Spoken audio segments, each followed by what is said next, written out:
All right, guys, what's going on? This is the flipped classroom about the benefits of weight training by me, Tomas, and Kenny? all right, here we go. So there's many benefits to weight training, not just for muscular endurance, for heart health, but we're going to go over that right now. So obviously the first one, to increase muscle strength. So when you're in the weight room and you want to pump heavy weight, you got to make sure that you're creating a strong enough resistance to help the fibers grow, and that way you become more powerful in that lift. So we're going to go over a little later on in the presentation on how you can benefit from a row, a push-up, or even a squat to help you with your weight training.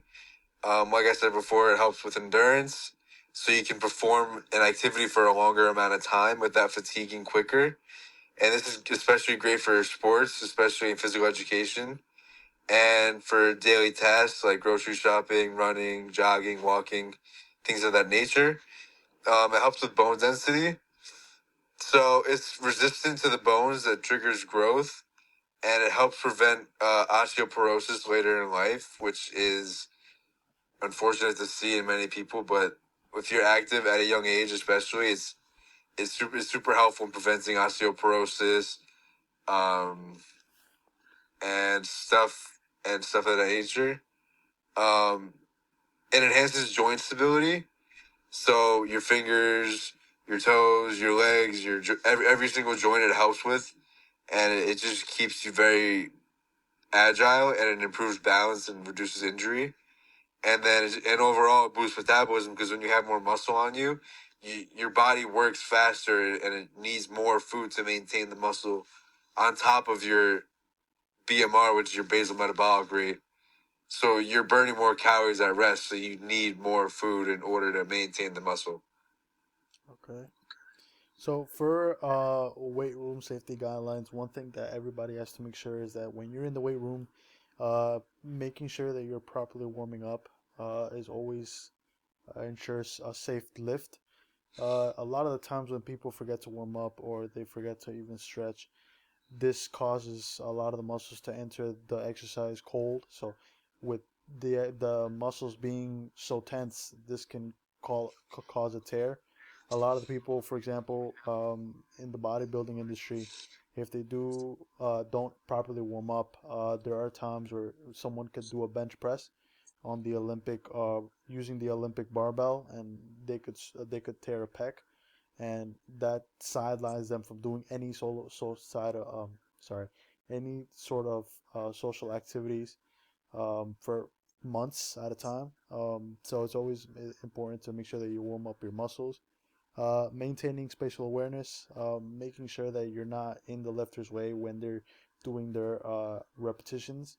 For example, if someone's doing a squat, you don't necessarily want to walk in front or behind them, because if they drop the weight, not only could they get hurt, but you'll also have a high chance of probably breaking a toe, hitting your shin, and nobody wants to, you know, get hurt. So always keep in mind of spatial awareness, making sure that you start light and progress slowly. It's always important to remember the 10% rule. This is mainly because um, if you go at a high weight, all of a sudden you won't be able to push the same amount of weight later on when you want to move on to different exercises. So like you don't want to start off with a specific exercise at such a high weight. This can cause less range of motion, meaning less gains for some individuals. Lifting with proper form is also important, making sure that you keep your back neutral, move through a full range of motion, and control the weight.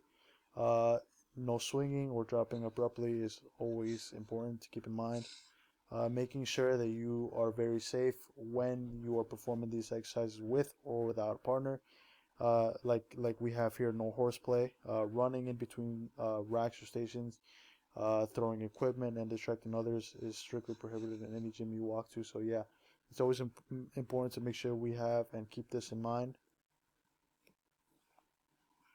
So the fit principle is very important when it comes to exercising and weight training in general. So we're gonna go over each of the letters. So frequency is how often you exercise. So I'd say that it's very important that you go to the gym and be even just moderately active at least 4 to 5 times a week. It could be daily. You could be there 2 times a day, 1 time a day, as long as you're getting active on the treadmill, doing your cardio, being as active as possible. Anybody or everybody should aim for 5 days a week, as recommended by health organizations. So just doing cardio, weight training, it really helps with longevity, intensity. So how hard you're actually exercising. So anywhere that you're getting your heartbeat up between 120 and 140 beats per minute is also really great for fat burning zone.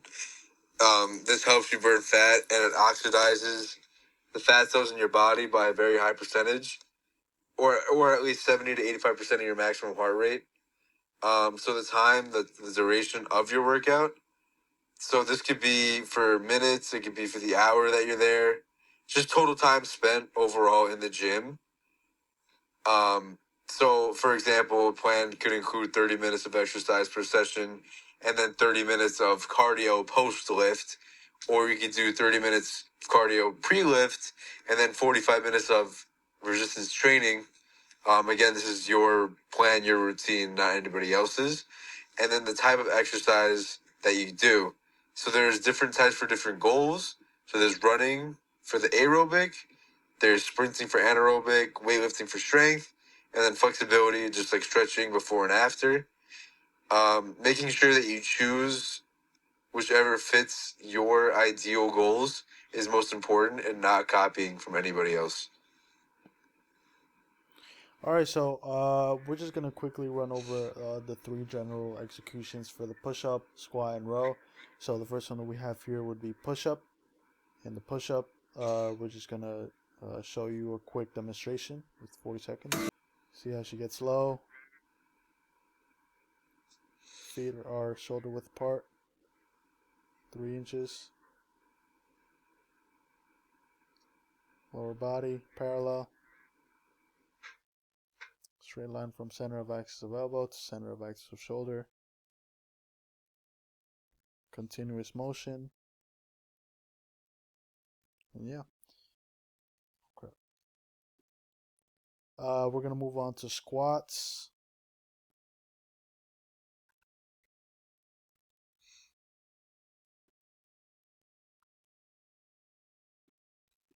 Bar or low bar, it depends on shoulder mobility. Choose according to comfort. Position of feet shoulder width apart and toes slightly outwards. But you can also narrow or widen the feet according to your comfort in the warm-up set. Start by breathing deeply in the stomach.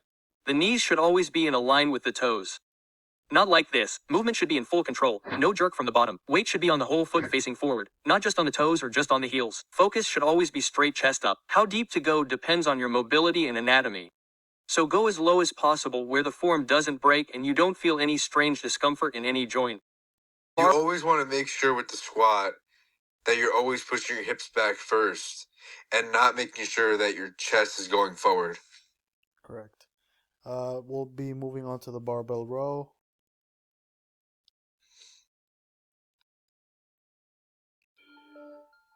One of the best exercises to build muscle on your back, which is often done wrong, is the bent over barbell row. In this example, the problem is not enough flexion in my knees and my back is too rounded.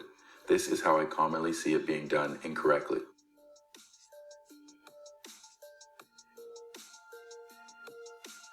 The correct way to perform this exercise is to bend your knees slightly, bring your torso forward until it's almost parallel to the floor, keep your head in a neutral position. The barbell should hang in front of you. This is your starting position. With your torso stationary, lift the barbell while keeping your elbows close to your body.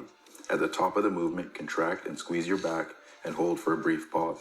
Slowly lower the weight again to the starting position and repeat. All right, and that's our presentation. Thank you, guys.